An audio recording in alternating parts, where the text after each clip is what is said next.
Hello everyone, I'm Dishani. I'm a doctoral student from Institute of Life Science and I'm doing PhD in RNA biology. Today I'm hosting a podcast which is entitled as RNA Research and some real talks. Today we have two guests with us, Dr. Amaresh Panda, Scientist D from Institute of Life Science, India, and Dr. Pabitra Sahoo from Assistant Professor from Rutgers University, USA. They both did their PhD from NCCS Pune, and basically today we are bridging two brilliant minds over to different continents. So, Dr. Panda, first question is for you. So, from you did from Rutgers University to NIH, and then you come back to India. So, what inspired you from this journey? So, for me, the inspiration didn't start from Google. Uh, it started from my intermediate, like close to. So, I would say when I saw one of my teacher, I would say Dr.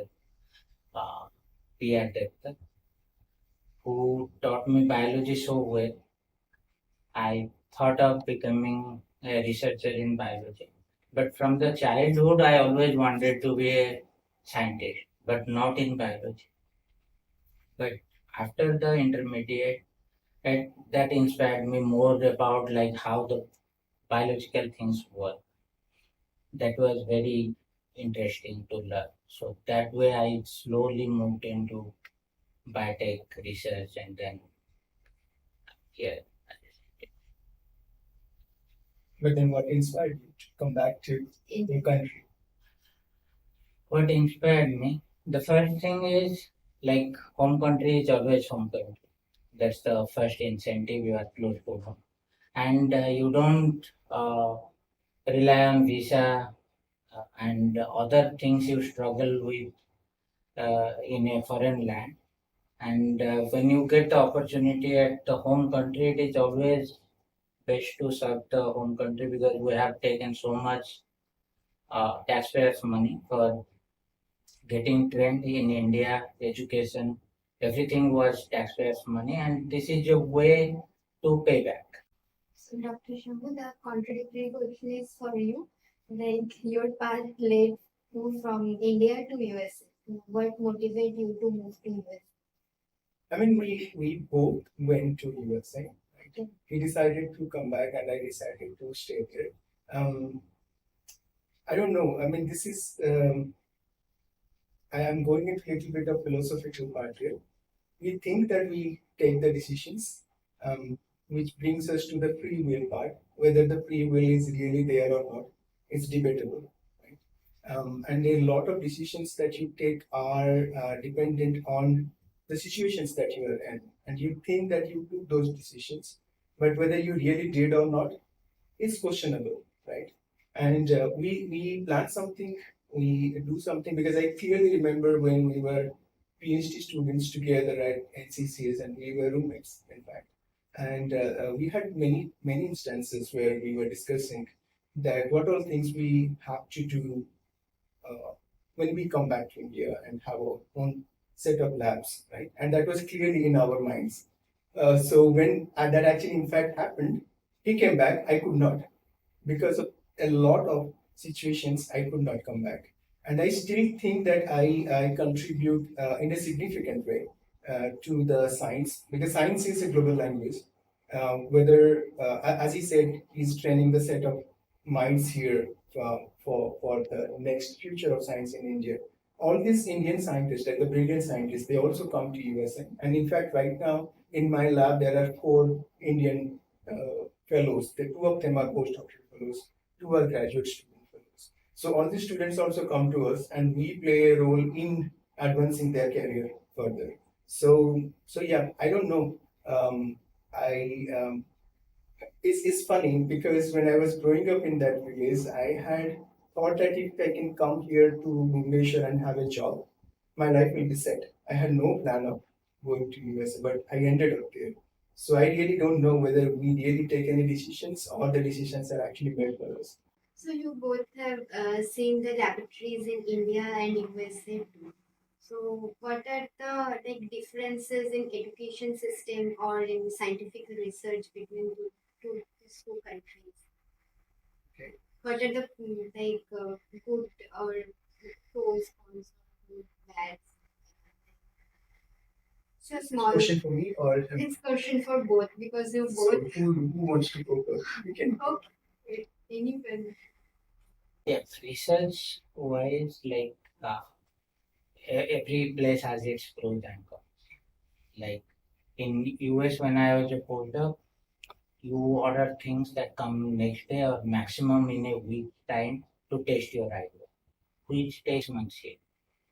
And you rely on companies, dealers, distributors, all that, which is not there that much in US. It is a direct purchase. So that way, research life is, and even a personal life is also kind of set. Like you don't have to worry for many bureaucratic things or setting up your home or all that thing is taken care. And coming back to India, so you do lot of bureaucratic things as a PI, as a, like you have to take care of all that. But the plus point is, like I said, you are in your home country, you feel safe in doing things in your own way, and you are not afraid that tomorrow someone will come and do something, Ask you to leave. ask you to leave the country. But we all are responsible. But in a homeland, you feel safe. And like the students you get here, like PhD students, you don't get that in US. And most of the research is done by postdocs. You can explain how difficult it is to get the money for that. But here, like we don't have that much postdocs, but most of the research is done by PhD students who get their own fellowship. I don't have to worry about that. But in US, he might be worried all the time how to get the money for that. Yeah, we have to think about them all the time because they come there with our responsibility and then like it gives me nightmares sometimes. Like they have their families, kids go to school, and we have to think about like right now the situation. It's not that good. So you have to support them, and you have to find money to support them. Right? Whether they're the grad students or postdocs, you have to always find some grant money so that they can be supported. Talking about like the ordering part that you said. So when I was doing my PhD, it was the same situation, right? And there were a lot of time that things were taking. And I think there was something positive about it that it taught me resilience, right? Like if things are not coming on time, how can you still utilize your time judiciously so that there is something moving?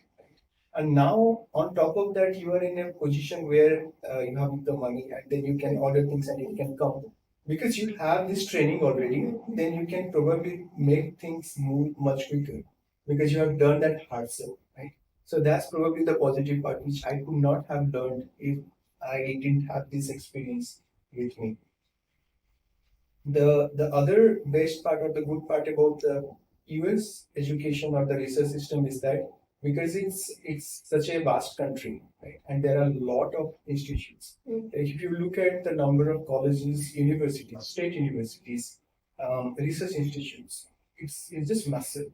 The numbers, I don't know how the number in my hand, but it's just too much. In each state, there are multiple colleges, multiple universities with good research facility.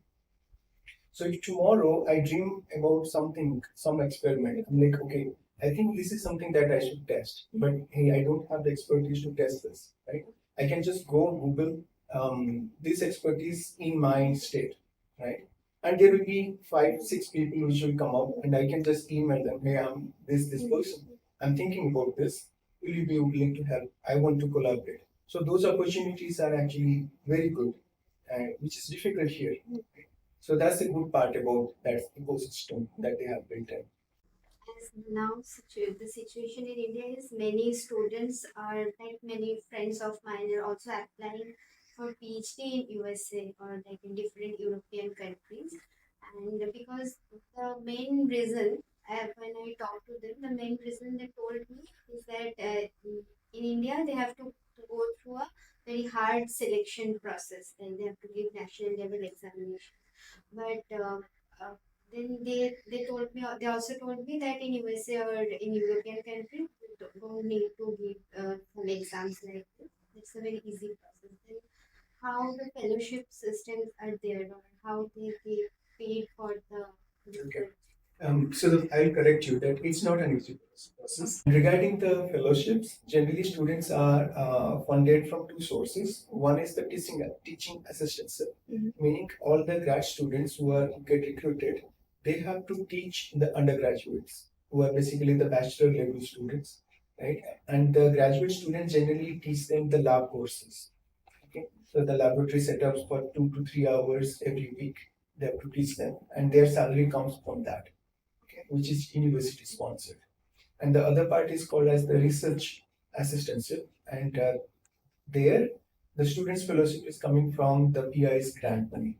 So what are the criteria? Examination part. What are the examination or what are the selection Yeah, criteria? so when these students apply for this program, they have to apply via the form. They have to provide their CV, and they have to provide their transcripts, which shows how much marks they have secured, and they also have to provide a personal statement. Okay, and plus the recommendation letters, right? And we take the personal statements very seriously. So that actually talks a lot about the student, and it has to be a personal statement. We see a lot that students are using AI to write their personal statements, but we can catch it, right? Because it's very redundant and it does not feel personal. So you have to write your own story, why you are interested in our program and what you have actually done previously, and whose labs or what kind of research you are actually interested in, and what is your career goal. You can write anything in your personal statement, but it has to be personal, and you have to tell the committee that why they should take you into this program. There are a lot of students who have actually applied to, like, let's say, Harvard or MIT with very strong personal statements, and because of their backgrounds, they have been selected into the program.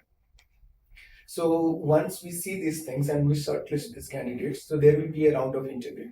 Okay, so where we ask the students some set of questions, and because we get applications from all over the world, so we cannot do these interviews in person. So it's generally online, right, via Zoom, and we then gauge the student, both their analytical skill, their personal skill, and also their technical skills, like if they are really good or not.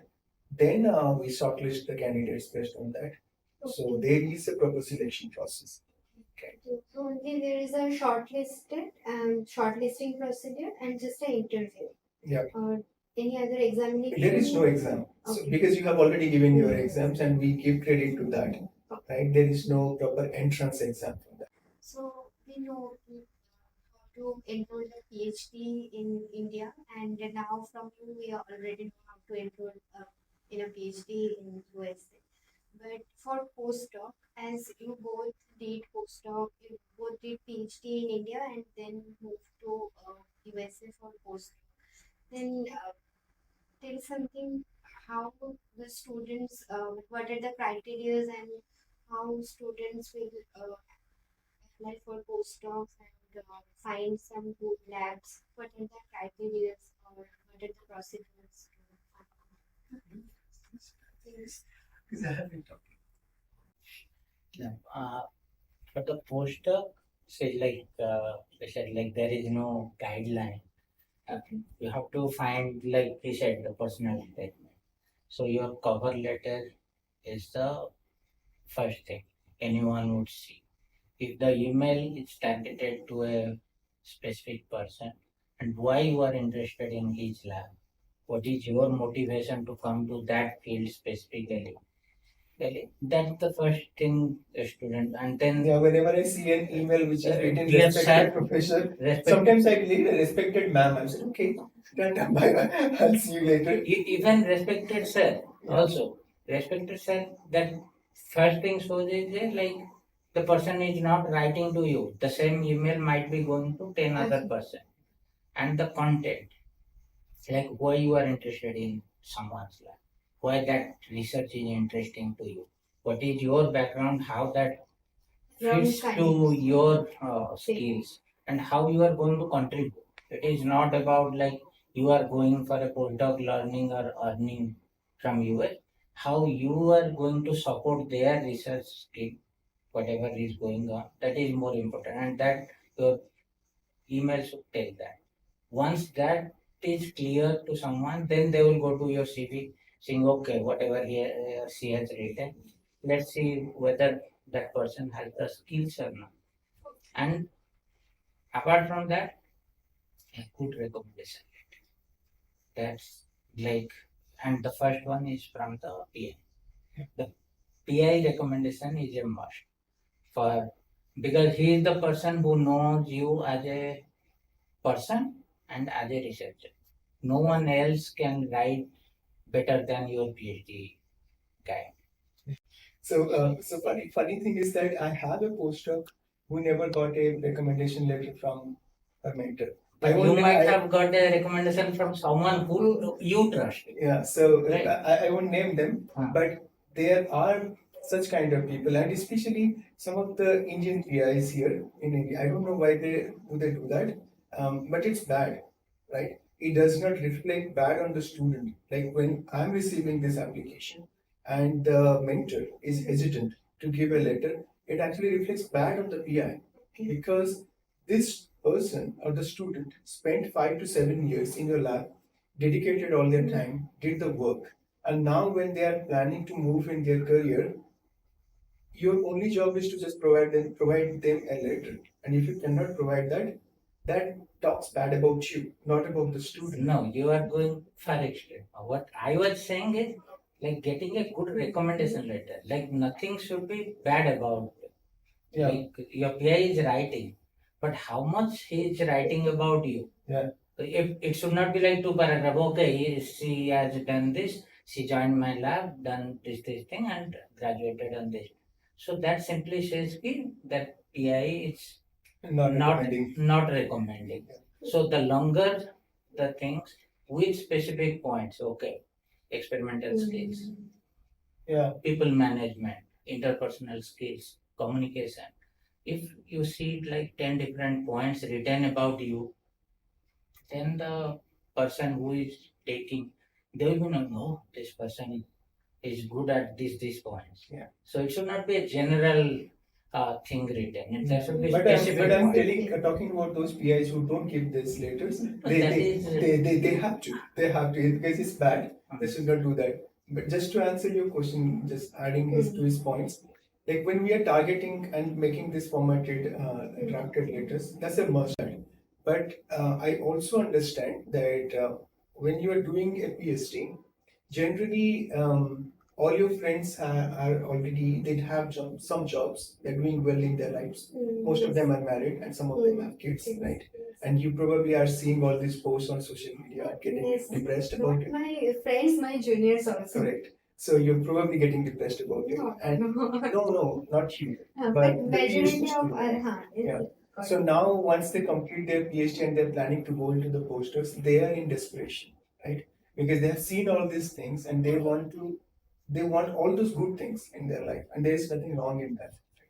And when you're trying to get all those good things, either you can format all these letters and send to the PIs. Not necessarily all these PIs will have a job when you are applying them. Just because you are desperate does not mean that the PI is also desperate for you. Correct? So that is why, like, if you really wanting to get into the a career in academia, we were not told all these things when we were as PhD students. Maybe it will help some of the PhD students. So don't wait until you graduate, right? If you really want to get into postdocs and you are working on a certain area, so you must be reading papers of scientists that inspire you, right? If there is some paper coming out from their lab, write them an email, tell them that I read your paper, I like this about your research. We love it. When we hear it, we love it. That okay, somebody is reading our research, and now tomorrow, if you apply to my lab, it's a familiar name for me. I have heard about you, right? Right? although you cannot, like, if you can go to conferences and you can meet all these hero or heroines of yours and tell them that you are a fan and you like their work, that also works. But all of us or all the PhD students do not get an opportunity to go to the international conferences, right? Even then, you can just send them an email whenever you read a book. Like if you're presenting in a journal club, right? You liked their work, you loved whatever experiment they designed, send them an email, right? Tell them that you loved their work. So that puts you in their radar. Question that I have heard from many PhD students who have completed their PhD from the same years.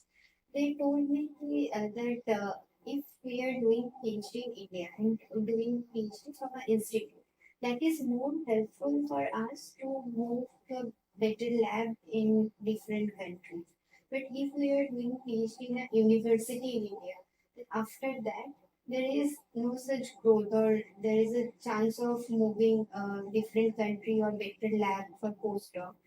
Chances are very low if we are doing PhD from a university in India than an institution. Is that so? Mm. I mean, I think this sounds more like underconfidential, right? Because in their mind, they're already thinking that we are in a university, not in a research intensive institute. So probably we are a little bit inferior. No, that perception comes from the publication. If From they are publishing well, Then they should not worry about. they should not be worried Yeah. about this. If they are not publishing well, wherever you are doesn't make any difference. Like I said, they just look at the score. And when you apply for postdoc, they look at your paper and skills. They don't know whether it is ILS or Rutgers University or some university that Yeah. nobody knows. Yeah. They just see the publication paper. matters. The More publication. Because that's like your CV kind of, right? Like paper talks about you. Yeah. You don't go and talk to them, right? Yeah. So it's all about your publication. Dr. Panda, your lab is mainly focusing on circular RNA and muscle cells and diabetes, regeneration, nutrition, and various functions of circular. So, can you give us a brief idea of what you are working on and what sparkled you for this interest? Like we never decide to work on something. It is the free will chosen for us. Why? I mean, So and like- probably that's a Yes, different podcast altogether, right? Okay. So, like, why diabetes? Because my PhD was on diabetes. Why muscle? Because my postdoc lab works on this. Why circular RNA? Because that's a new non-coding RNA or coding RNA. That is new and people don't know what it can does in the system. So that's why circular RNA, want to know more how it is working. And these two systems are basically part of my training. Because when we get trained in something, that's for a lifetime. And changing that is not easy. And sticking to the same thing like the diabetes or muscle, most of the things I feel like it depends on the grant you get. Like I also wanted to move to cancer, applied, didn't happen, so we never worked on cancer. That doesn't mean if I cannot go to cancer, but nobody will fund me for writing a proposal on cancer because that's They all not try my to ask for preliminary data. preliminary data. I don't have. So, It's a vicious cycle. so, So like they say, if you give us preliminary data, then we'll give you a grant. But then you need money to get those preliminary data. So egg or chicken. So, Dr. Shah, you are currently working on stress granules and neuronal disease or nerve repair neurons. So, how do you develop on this interest or this area? Okay. So like as you were saying, I don't know the decision part. So we won't talk about that anymore, Okay, and okay, we'll say as if we are taking this decision ourselves, right? So honestly speaking, until like I was in my masters, I had no clue about research. I did not know that this career exists. I went to Hyderabad University to do my masters in biotech, and biotech name was used that time. And I was told that if you do biotech, you will get a job in the industry and you will earn a lot of money, right? And I thought, okay, I'm set then. I'll just go do this and get a job, right? I went there, joined it to realize that is my dream. Then I got stuck. I'm like, okay, now I still won't have a job after this. They said, no, the industry people, they're not going to take you. Okay, then what? So then I was doing my studies in Hyderabad. For the third and fourth semester, you have to do research in the lab and like an internship, which I did. And then I got introduced to research. I loved it. Like whatever they were doing, I loved it. I'm like, okay, this is what I have to do. And that time, microRNA was something which was recently invented, right? And microRNA mediated gene regulation was new. The post-transcriptional gene regulation part was completely new, and it fascinated me. And so much so that in our masters, we have to actually develop a project and then showcase it to the school students. And we had actually made a whole gallery covered with microRNA regulated gene regulation. So we were like reading research papers and then accumulating stuff to develop this area. Then I had no clue again about the that we have to give some exam, right, to do the research part. Then got to know about the GATE, GRF, NET, and all those things. I wrote those, got a good score. Then I went back to my dad to talk about this, right? I want to do research, and he's like, "Is that now? You said you'll get a job and then you'll get settled." I'm like, "No, it's not happening. I have to do research now." He said, "So you'll study more?" I said, "No, I'll actually, they will pay me salary. So it's a job. It's not research because you was not agreeing that I have to do research because now I cannot earn money." I It's said, a job with less money. yeah, it's a job, but at least they will give me money. So I'm actually going to earn. So he agreed, okay, at least he's going to earn something. So I went to do my research in NCCS because I had that interest in the microRNA regulation. So when I was talking to Dr. Joseph, so he was giving me different projects, and then one project which was dealing with the microRNA pathway, like the P bodies regulations. I said, okay, this is the project that I want to take because of my interest in the microRNA biology. And I started exploring the processing body part, stumbled upon the stress granule part because nothing was making sense with the processing body. And stress granule was new that time. So then I did those research. So in my PhD, the my finding was that the developmental signaling pathway called WNT. Have you heard? WNT, WNT signaling pathway, right? Which also causes cancer if it is misregulated, right? So that one was regulating the stress signaling pathway. Okay. And because we use only cell culture method, so you take any cells and just add stress, a lot of stress, and you study it. Correct. And you get some results which are publishable. I did publish those, right? But then the question was, all these things are making sense in a cellular context, right? But Wnt is a developmental signaling pathway, which is not, it can happen in a cell.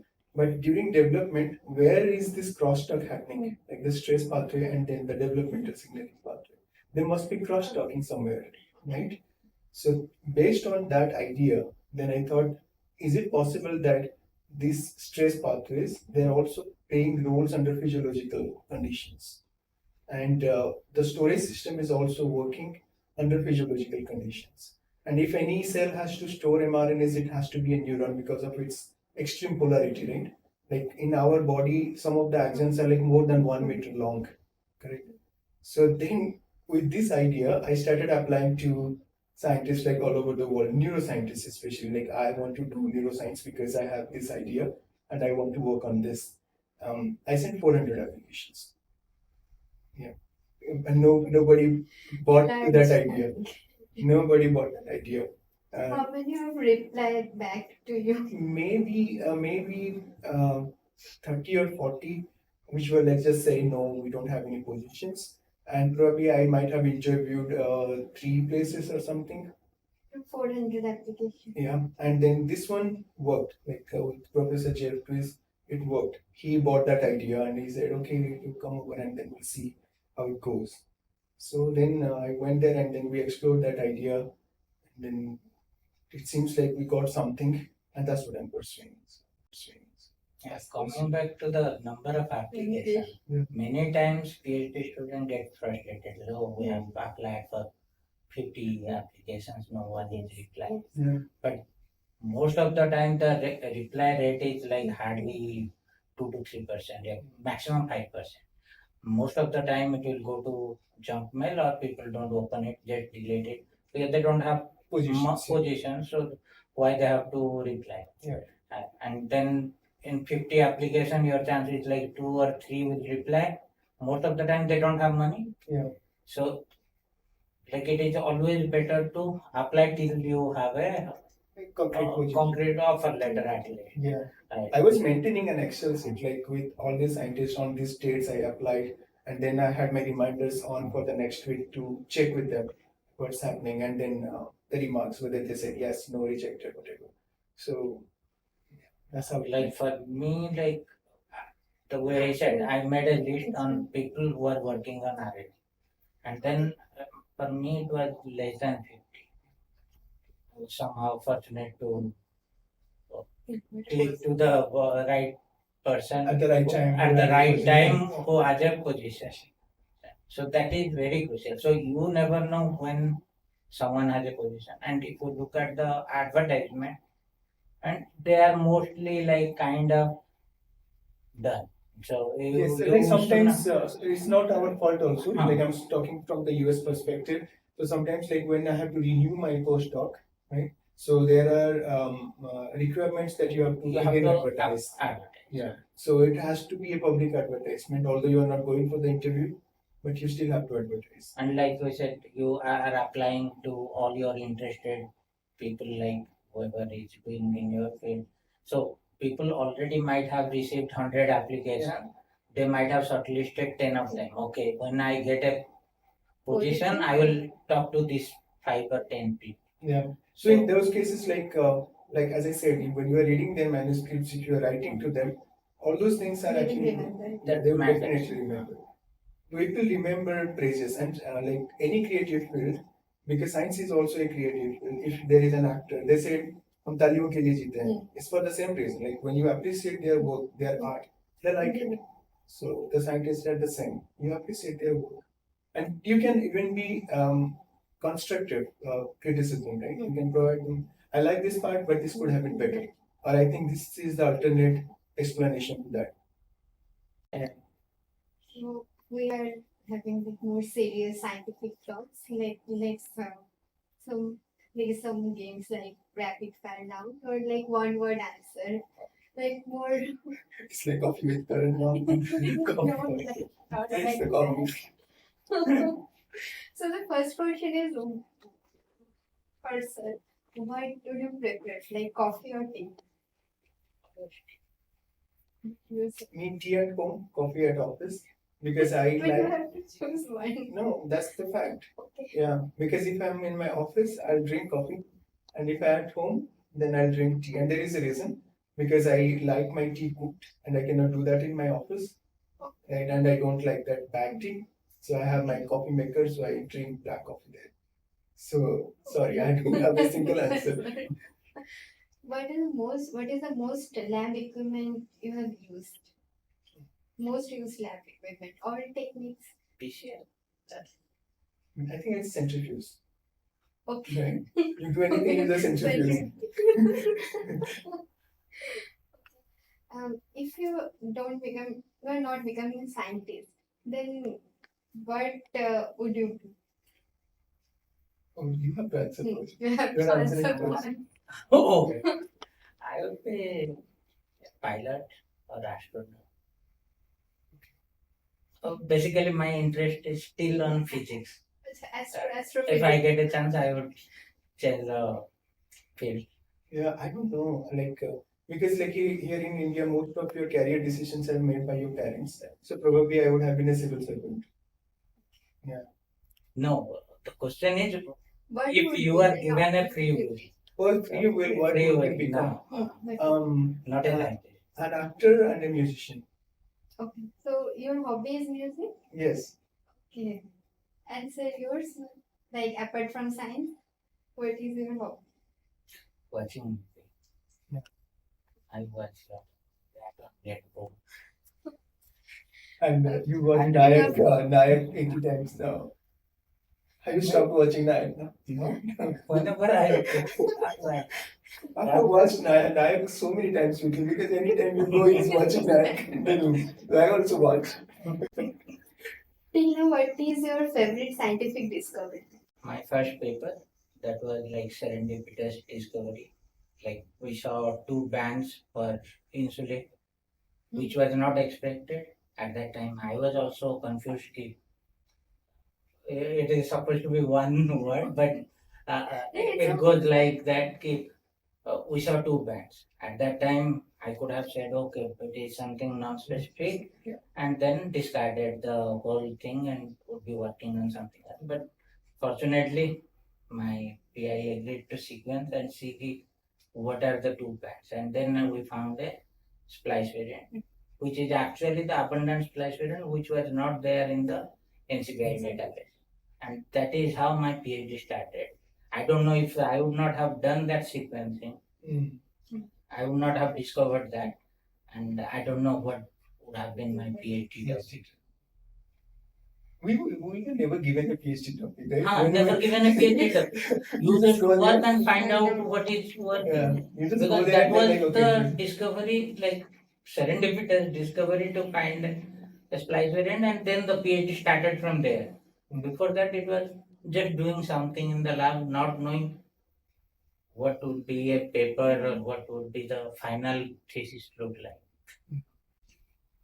Everything is dear to us, and so I don't know which one is the favorite. Um, Maybe like identifying that that's a small cell permeable peptide, which like if you inject it into the nerve, it can just accelerate axon regeneration like threefold. So that was like magic. Like you inject it, and the axons just grow.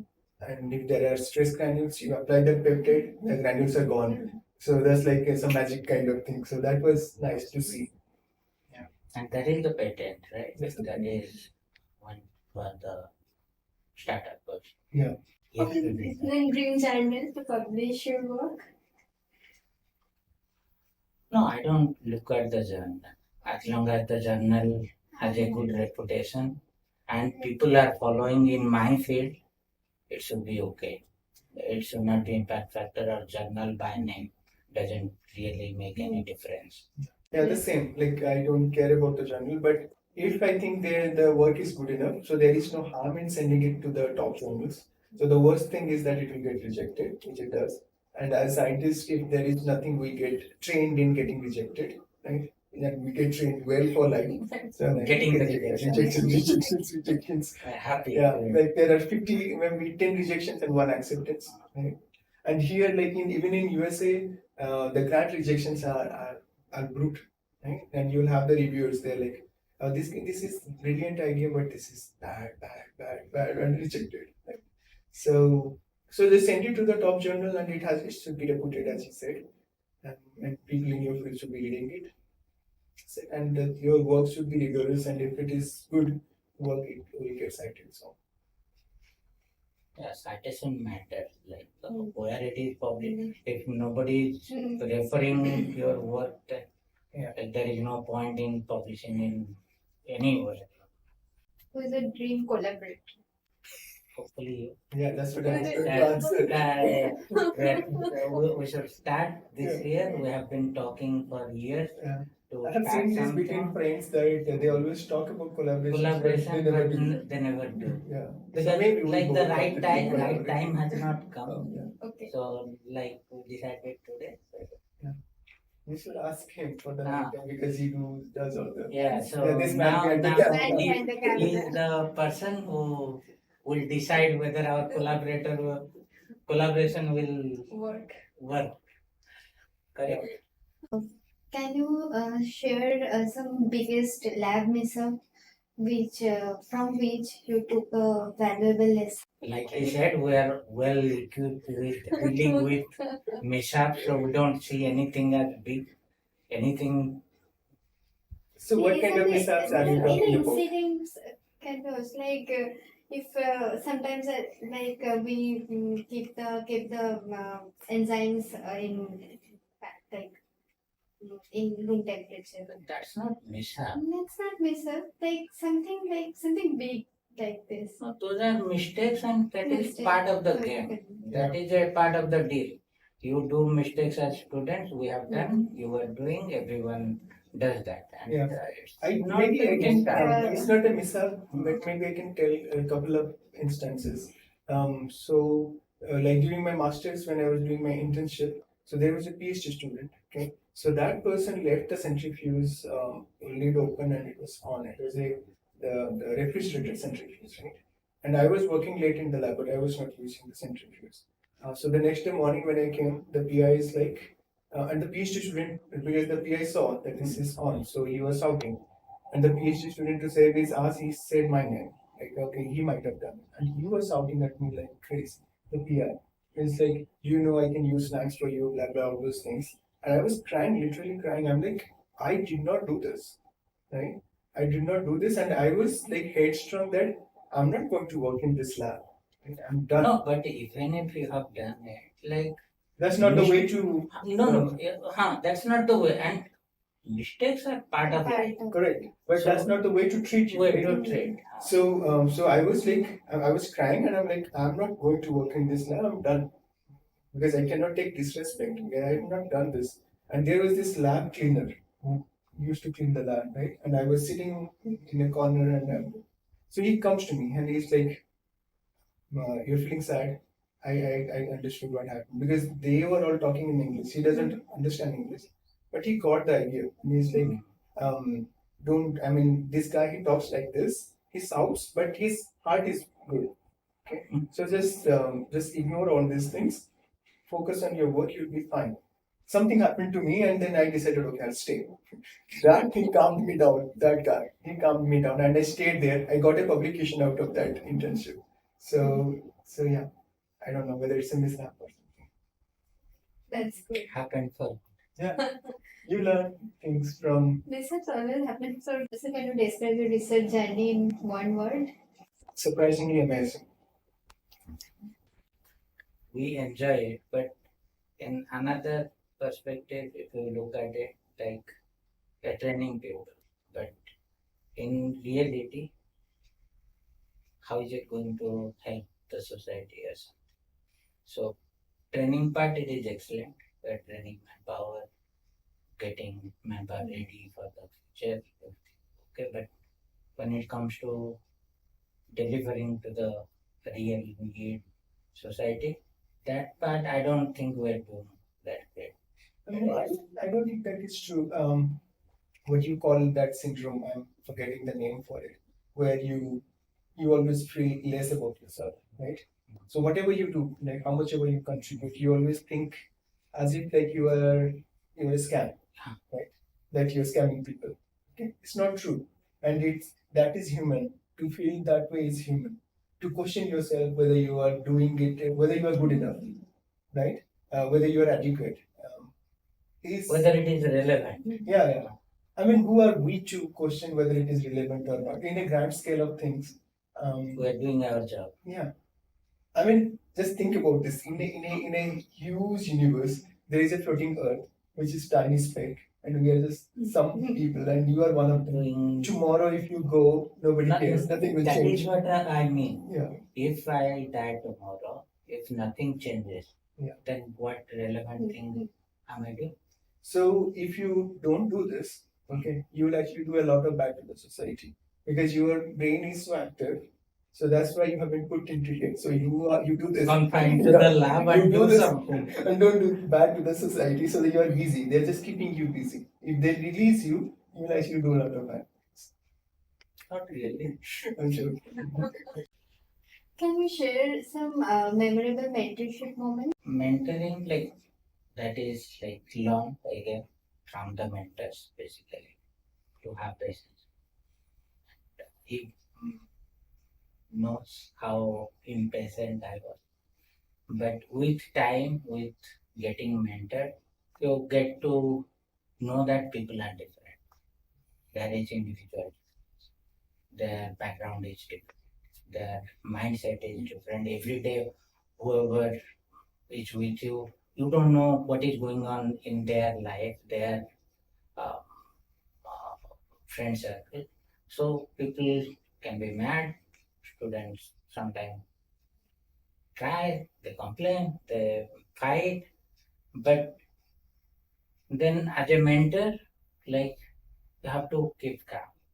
Just listen. I think that's the only thing that solves most of the thing is just listen. Even if you don't take any action, if you listen someone for 1 hour, half of the problem is actually solved. Oh, you have to listen for 1 hour. Sometimes you have to. Yeah. Okay. So you cannot say, "Oh, I have 15 minutes, so you just get out of my office." And But what if you do? Just you have this. no, your priority is your student. Nothing else is my priority in the office hours. I'm not in a hospital. Someone will die for me. Yeah. I don't care. But if I don't give that 1 hour to my student, then that student might go into a different state. So that is my priority, and I keep calm and listen. And most of the time, just listening solves the issue. By the end of the The talk, student figures out. Yeah. figures out what to What be to done. Yeah, and for me, as you said, like all the students are different. One thing as a teacher, what probably I don't call myself a teacher first of all. Like whenever I go to my classes or to my students also. So I think we are all students of science, just at different experience levels, right? So it's just that I started doing science a bit earlier than this student, right? So I have little bit of experience. So when we tell them something, so all the students they come with their own degree of expertise and naivety, right? So when we tell them something and we train them on something, and a couple of weeks later, a couple of months later, when they start talking your language, right, and when you are communicating in the same language, that feels good. And at the end of like 3 or 4 years, these students are now arguing with you. They don't agree with you. They're like, no, you are wrong. This is how it should be. That feels good because it looks like you have created another sign. And Input at from like both. fourth or fifth year, if the student doesn't know more than you, that For means clarity. like Yeah. they have not done a PhD. Yeah. And by fourth year, you should be knowing more than the PI, that for sure. The PI doesn't have time to go through all the papers and Yes. everything, and the technology is evolving so rapidly. The PI cannot Catch up. catch up that. That's impossible. Very nice to talk with you both, and we have learned a lot from. And please give some message to new researchers and students how they pursue their career in this bioscience and how to become successful in his or her career. If they want to become a scientist or pursue their career in biosciences or research. So like because this is the concluding thing, so I won't Yes. take a long time, right? So if you want to become a researcher, just be sure that you want to do this because it takes a lot of self-interest to pursue this career, as we were discussing before. So just be sure that you love this. It's a creative field. If you don't like it, then it's not for you. Right? And success has a lot of definitions. You just got to be happy in what you're doing. That would be my 2 cents. I agree what he said, but uh, the thing is like to be a scientist, like he said, you have to be determined. You have to be determined, but you should always have a plan B. You should not be depressed. Keep, oh, I didn't get this. Like many times that happens for the IT, JE, and other things. There should be a plan B. Like, okay, this is my top priority. There should be a second top priority, right? And that should be achievable based on your goal, like what success means to you based on your personality. So there is nothing called successful and we are also learning. Like said, like everyone is at a different stage. As students, you are learning. As scientists, we are also learning. So it's a journey basically. So there is nothing called like okay, you achieved something. Nothing like that. It's a journey. Life is a journey. So just you have to enjoy whatever you are doing. That's the one. It's not the destination. It's the journey. You have to enjoy the road. There is no destination. No destination. Destination, we don't know. Destination is death. Huh. On that positive That note, we don't know. we should end it here. Thank you. We should enjoy the Thank- journey. Okay, thank Thank you. you for your valuable Thank time. you. Thank you. Thank you.